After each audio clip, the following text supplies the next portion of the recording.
الحمد لله وكفى والصلاة والسلام على عبده المصطفى وبعد እንደሚታወቀው ጾም የሚበላሽባቸው በርካታ ነገሮች አሉ። ነገር ግን ለነዚህ እንደ መሰረት የሚቆጠሩ ሶስት ዋና ዋና ነገሮች እንዳሉ ዑለማዎች የቁርአንና የሐዲስ መልእክቶችን ተመርኩዘው ተናግረዋል።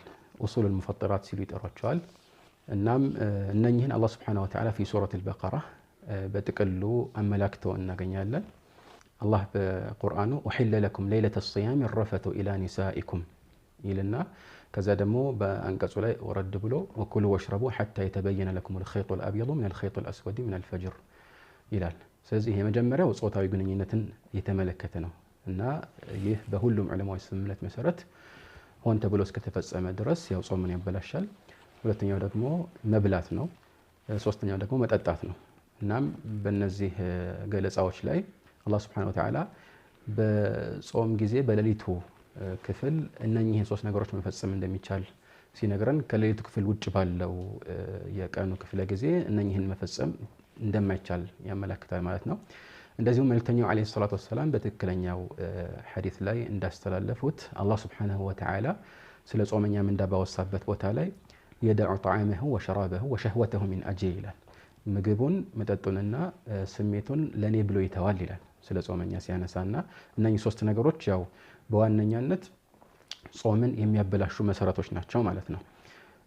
ሌላ አራተኛ ጾምን የሚያበላሽ ነገር አለ። እሱም ሴቶች ዘንድ የወር አበባ ወይም ደግሞ የወሊድ ደም ሲከሰት ነው ማለት ነው። ነገር ግን ይህ ከሌሎቹ የሚለይበት ዋነኛ ነጥብ በምርጫ የሚመጣ አለመሆኑ ነው። ታዲያ እነዚህ ከላይ ጠቀስናቸው ሶስት ጾምን የሚያበላሹ ነገሮች ከጾም ጋር ቀጥታ የሚጋጩ ናቸው። ከጾም ዋነኛ አላማ ጋር የሚጋጩ ናቸው። ምክንያቱም በዋነኝነት የሚፈልገው ከእንዲህ አይነት ስሜትን አንድ ሰው ሊያረካባቸው ከሚችሉ ነገሮች መቆጠብ ነው።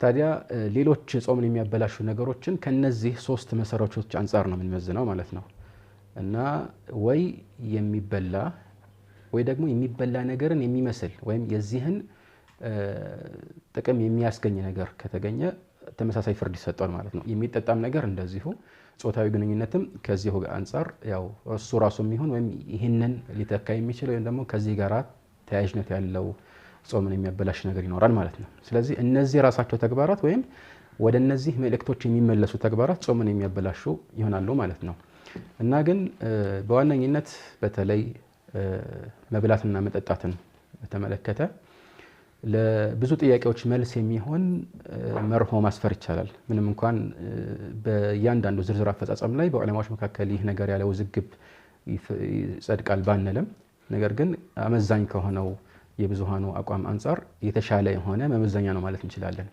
እሱ ምንድነው? መብልን በተመለከተ ሁለት ኢዕቲባር የሚሰጣቸው ወይም ደግሞ መመዘኛ ሊሆኑ የሚችሉ ነገሮች አሉ። የመጀመሪያው ይህ መብል ወደ ሆድ የሚገባበት መንገድ ወይም ግሮሮ ከሆነ ይህ ነገር በትክክል የምግብን ፋይዳ ወይም ደግሞ ጥቅም አስገኘም አላስገኘም ጾምን የሚያበላሽ ይሆናል። ምንም እንኳን የተወሰኑ ዑለማዎች ይህንን የጣሳ አመለካከት ቢኖራቸው ማለት አንድ ሰው ምግብ የማይባል ነገር ወይ ድንጋይ ጠጠር አንስቶ ቢበላ ይሄ ጾምን አያበላሽም የሚል አቋም ቢኖራቸው፣ ግን አብዛኞቹ ዑለማዎች የመረጡትና የተሻለው አቋም ጾምን ያበላሻል የሚለው ነው እና አንደኛው መመዘኛችን በግሮሮ በኩል ማለፉ ነው። በግሮሮ በኩል ማለፍ ስንል በአፍ በኩልም ይግባ በአፍንጫም በኩል ይግባ ይሄ የሚያመጣው ልዩነት የለም። ለዚህ ነው في السنن رسول الله صلى الله عليه وسلم በታወቀው ለቂጥ ኢብኑ ሰቢራ ባስተላለፈው ሐዲስ ላይ وبالغ في الاستنشاق الا ان تكون صائما ብለዋል። استنشاق ስታደርግ ውዱእ ስታደርግ በአፍንጫ ውሃን ስትስብ ከጾም ውጭ በሆነ ጊዜ በተቻለ አቅም አብዝተህ አድርገው ይሄንን ነገር አሉ። ነገር ግን ጾመኛ ካልሆንክ በስተቀር አሉ። ጾመኛ ከሆነ ይሄንን ማድረግ የለበትም። ለምን ማለት ያው استنشاق አይቀርም፣ ግን አብዝቶ ውሃ ወደ ውስጥ መሳብ የለበትም ማለት ነው። ያ የተከለከለበት ምክንያት ያው ውሃው ዘልቆ በግሮሮ በኩል እንዳይወርድ ስለተፈራ ነው ማለት ነው። ስለዚህ አንዱ መመዘኛችን በግሮሮ በኩል የሚወርድ ሆን ተብሎ በፈቃድ የሚወርድ ማንኛውም ነገር ጾምን ያበላሻል የሚለው ነው። ሁለተኛው ደግሞ ከግሮሮ ውጭ ባሉ በሰውነት ክፍሎች በኩል የሚያልፍ ከሆነ የምግብን ጥቅም የሚያስገኝ ወይ ምግብን ሊተካ የሚችል ነገር እስከሆነ ድረስ ጾምን ያበላሻል።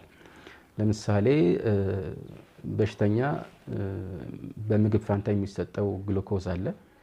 ይህ ከምግብ የሚያብቃቃ ነገር ነው። ስለዚህ ማንኛውም መርፌ ወይም ደግሞ ማንኛውም በሌላ የሰውነት አካል በኩል የሚገባ ሁሉ ምግብነት ይዘት እስከሌለው ድረስ ጾምን አያበላሽም ማለት ነው እና እነኚህ ሁለት ነገሮች መመዘኛ ይሆናሉ ሲባል ሁለት መስፈርቶች አይደሉም። ከሁለቱ አንዱ ከተገኘ ነው። ወይ በግሮሮ በኩል ካለፈ ምንም ይሁን ምን ማለት ነው ወይም በሌላ በኩል ከሆነ ግን የግድ የምግብነት ይዘት ያለው ወይ ምግብን የሚተካ ነገር ከሆነ ነው ማለት ነው ያው መጠጥም በዚህ መልኩ ሊገለጽ ይችላል የጾታው ግንኙነትን በተመለከተ በአብዛኛዎቹ ዑለማዎች አቋም መሰረት ለምሳሌ አንድ ሰው ስሜቱን ለማርካት ራሱን እየነካካ የዘር ፈሳሽ ቢያፈስ ይህም ጾምን ያበላሻል ልዩነቱ ምንድነው ሆን ብሎ አስታውሶ ከባለቤቱ ጋር ወይም ከሌላ ሰው ጋር ጾታዊ ግንኙነት የፈጸመ ሰው ይህንን እንዲያካክስ የሚደነገግበት ትልቅ የሆነ ከፋራ አለ ማድረግ አለበት ግን ይህንን ማለትም ራሱን ለምሳሌ የነካ የሚያወጣውን ዘር ፈሳሽ በተመለከተ ይህ ነገር ላይ ይደነገግ ይችላል ግን ሁለቱም ጾምን ያበላሻሉ ምክንያቱም ቅድም ባሳለፍኩት መልእክተኛችን አለይሂ ሰላም ባሳለፉት الحديث القدسي ላይ يدع طعامه وشرابه وشهوته من اجل ይላል እና ሸህዋ ሲባል በዋነኝነት እንግዲህ አባለ ዘር መውጣት የሚገለጽበት ነገር ነውና ይህም ጾምን የሚያበላሽ ነገር ነው እነኚህ ናቸው እንግዲህ ሶስት ዋና ዋና ሙፈጠራት ተብለው የሚጠቀሱት ማለት ነው جميل جزاك الله خير وبارك الله فيك